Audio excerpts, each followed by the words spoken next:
Hey y'all, happy Oregon Wine Month. I hope you've been enjoying the Bubbles series that I've been putting together on my social media platforms.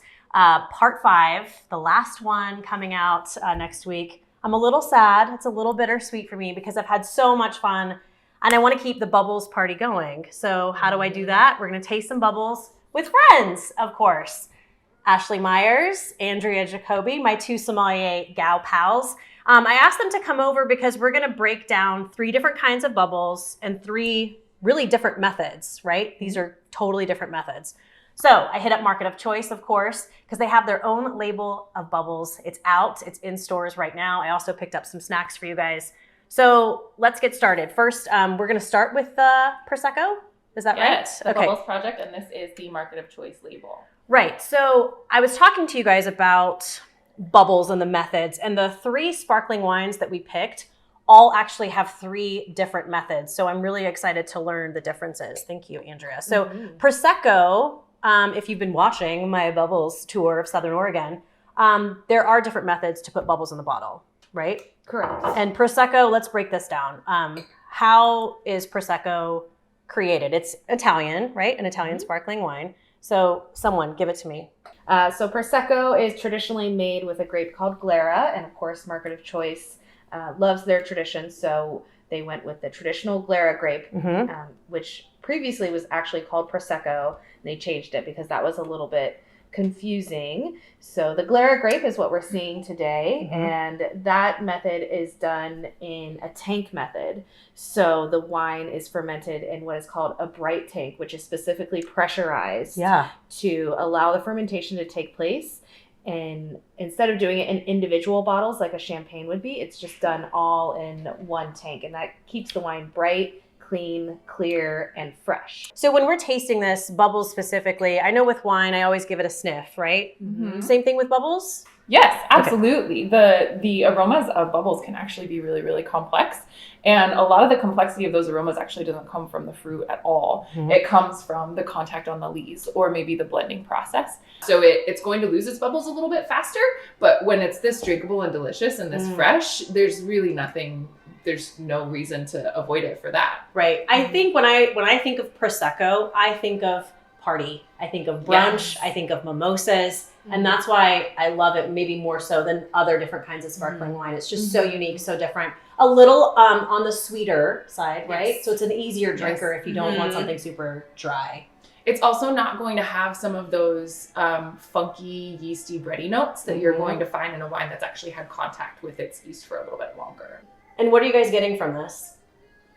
The thing I love about Prosecco is how clean and fresh and bright it is, especially this one. It's really approachable. So we're getting fresh fruit notes of peach and apple and even just clean flavors of lemon and lime. Yeah. And again, Bubbles Project, look for it at Market of Choice.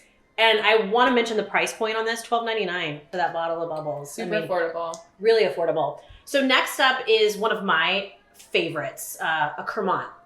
And explain, what is Cremant? Like, what is that? So Cremant is a type of wine that's made in France. You're aware of this, and you probably talked about it on some of your other recordings, that wine that is made outside of the Champagne region of France cannot be called champagne. Right. So instead, they call it Cremant. It's made in the same way, but it just doesn't have the legal rights to call it champagne. Okay. Andrea, when you see this, when this was poured into your glass, what are you looking for? First of all, the color is stunning. It's beautiful. Yes. There's something special about sparkling rosé. It's done a little bit differently than your traditional still rosés.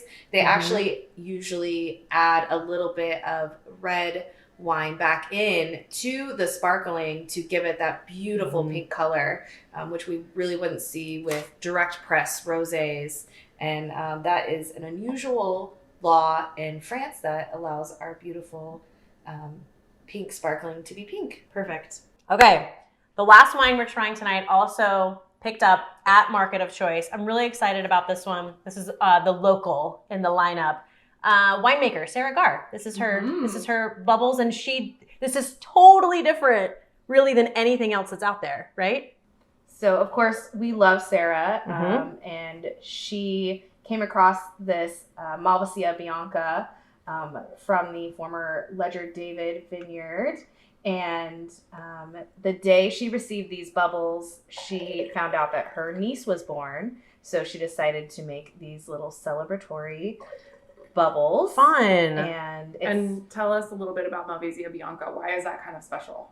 So it is also an Italian grape varietal. It's known to have a lot of grapefruit characteristics to it. It smells like it's almost going to be sweet when you first smell it, but it always finishes clean and dry. So it's a Southern Italian varietal, and it's just always really nice and fruity. So it gives you those great summery feelings. But it also has a little bit of that kind of funk that you were talking about. Yeah, I get funk, and I also get some floral on this. Malvasia Bianca for me has that like sort of a light white jasmine-y kind of energy to it, which I think, again, it's just, I love bubbles for that experience. So let's talk about the method of Sarah putting bubbles into the bottle, because again, it's completely different, and you can't really pinpoint it. She did this or she did this. It's somewhere in between, right? Yeah, so it's that's sort of one of Sarah's trademarks, is that she is doing what's best for the wine for the style that she's trying to achieve. Okay. So that means that she's going to break the barriers. One of the great things about making wine in America is that we're not beholden to laws that keep us from doing certain things. So if you're making wine, you're making sparkling wine in France, you're legally required to make it in the traditional method. Exactly. Because they want the standard to be at a certain level.